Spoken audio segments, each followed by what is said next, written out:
Assalamualaikum. Hai, dah ready dah nak belajar matematik dengan Cikgu Azhar? Okey, jom. Untuk minggu ini, kita masih lagi berada di dalam bidang yang sama iaitu sukatan dan geometri. Tajuk masa dan waktu, standard kandungan 4.2, standard pembelajaran 4.2.1. Di akhir pembelajaran, kamu akan dapat menjawab sekurang-kurangnya 4 daripada 6 soalan pertukaran unit masa dengan betul melibatkan pecahan. Okey, jom kita lihat. Yang pertama, pertukaran unit masa melibatkan jam dan minit. Okey, contoh 1. 1/4 jam bersamaan dengan berapa minit? Soalan diberi dalam bentuk pecahan. Okey, cikgu telah pilih satu kaedah yang agak mudah iaitu menggunakan gambar rajah pecahan. Okey, 1 jam bersamaan dengan 60 minit. Kalau 1/2 jam, separuh, bermaksud 60 minit kamu perlu bahagi dengan 2 bahagian. So, kamu akan dapat 30 minit bagi setiap bahagian. Okey, 1/2 jam bersamaan dengan 30 minit. Okey, kalau 1/4 jam, okey, daripada satu bulatan, kamu pecahkan menjadi 4 bahagian. Okey, cikgu cuma perlukan satu bahagian sahaja. 60 minit kamu perlu bahagi kepada 4, kamu akan dapat 15 minit. Ataupun menggunakan gambar jam, dari nombor 12 ke nombor 3, ada 15 minit di situ. Okey, 12 ke 1, 5 minit. 1 ke 2, 10 minit. 2 ke 3, 15 minit. Terus tukar, kamu akan dapat jawapan. Okey, ataupun cara yang kedua iaitu dengan mendarabkan nombor tersebut. Okey, 1/4 jam darab 60. Kenapa? 1 jam 60 minit.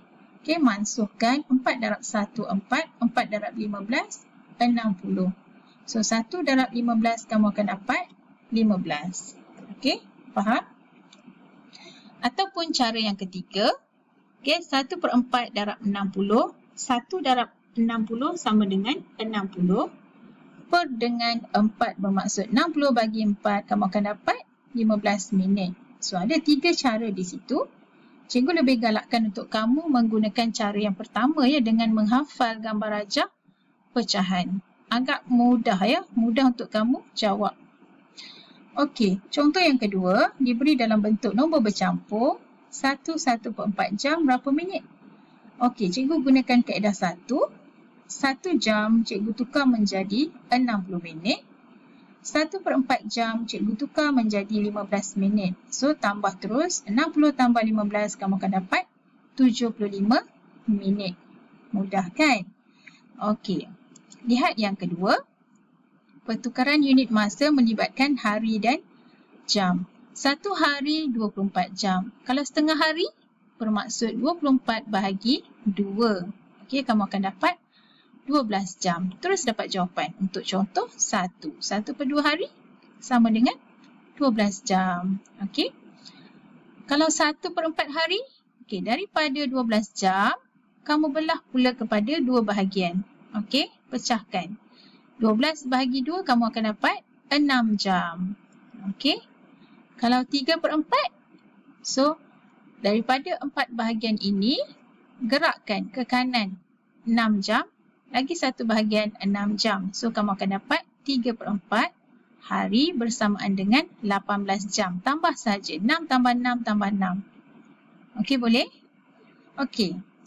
Contoh yang kedua, cikgu menggunakan gambar rajah pecahan. 1/3/4 hari berapa jam?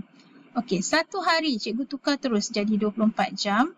3/4 hari dapat 18 jam. Terus tambah, kamu akan dapat 42 jam. Atau kamu boleh menggunakan cara kedua dan ketiga iaitu tukar dulu nombor bercampur menjadi pecahan tak wajar dan darab dengan 24. Sama ada mansuhkan ataupun kamu darab dan bahagi. Kamu akan dapat jawapan yang sama. Okey? Okey. Kita lihat yang seterusnya. Tahun dan bulan. 1 tahun 12 bulan. Kalau setengah tahun, 6 bulan. So, kalau 1/4 tahun, separuh daripada 6 bulan, iaitu 3 bulan. Ataupun 12 bulan, kamu bahagi dengan 4, kamu akan dapat 3 bulan. Okey. So, lihat contoh 1. 1/4 tahun. Cikgu gunakan kaedah 1. 1 tahun tukar menjadi bulan iaitu 12 bulan. 1/4 tahun 3 bulan. So, tambah 12 tambah 3 dapat 15 bulan. Ini kaedah yang kedua iaitu darab. Okey, yang cikgu dah tunjukkan tadi. Kamu akan dapat jawapan yang sama juga. Okey. Okey, kita lihat yang seterusnya iaitu tahun, dekad dan abad.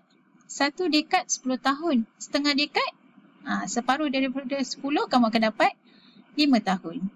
Okey, contoh 1. 1/2 dekad. Cikgu tukar ya. 1 dekad 10 tahun. Setengah dekad 5 tahun. So, tambahkan 10 tahun tambah 5 tahun. Kamu akan dapat 15 tahun. Okey. Ini kaedah darab tadi ya. Okey. 1 abad 100 tahun. Setengah abad 50 tahun. Okey, so 1/2 abad berapa tahun? 1 abad tukar menjadi 100 tahun. Setengah abad 50 tahun. Tambah terus. Dapat 150 tahun. Okey, ini kaedah yang kedua tadi. Okey, darab ya, mansuhkan. Kamu akan dapat jawapan yang sama. Okey, boleh? Okey, cikgu harap kamu faham. Okey, gunakan kaedah yang paling ringkas untuk kamu jawab soalan. Okey, sebagai kesimpulan, cikgu harap kamu dapat melakukan pertukaran unit masa dengan betul, melibatkan pecahan. Dan sebagai latihan, jawab soalan di dalam modul PDPR lembaran kerja 2 yang bertarikh 6 Julai. Jawab soalan 1, AB, 2 AB dan 3 AB. Jangan pernah jemu menuntut ilmu. Kita jumpa lagi pada minggu hadapan. Assalamualaikum warahmatullahi wabarakatuh.